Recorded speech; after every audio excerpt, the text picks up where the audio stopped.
get right to it with a member, actually, of the United States Geological Survey. We're going to get back to that later on. First, though, want to turn to meteorologist Karen Wynn to talk a little bit about what we know so far, because this is a situation, Karen, we don't see this often in our neck of the woods. It's not very common, but how uncommon is this really, Karen? Well, pretty rare to get an earthquake this strong in our region, even though we have seen some stronger. But just to look back again, magnitude 4.1, it happened at 9:04 in the morning, about 12.5 miles southeast of Greenback, Tennessee, and it was 15 miles deep. And you can see measuring the epicenter of this earthquake over 80 miles away from Asheville, but because it was a very shallow earthquake, the energy was felt far and wide, way beyond our region. In fact, like Nija mentioned, as far south as Jacksonville, Washington, D.C., as far north as Pittsburgh, and as far west as Jefferson City, Missouri.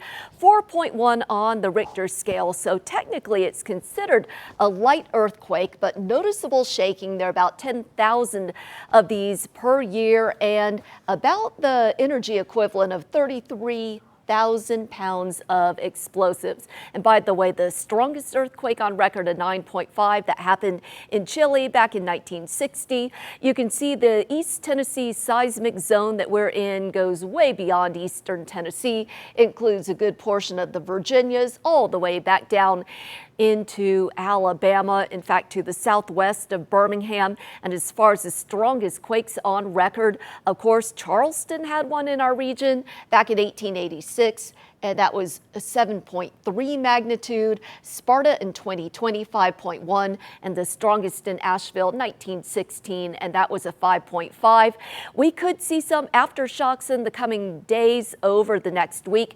Magnitude 3 or greater, about a 19% chance, and that chance goes down with the magnitude going up. Of course, I'll have much more on our weather, including some heavy rain in the forecast.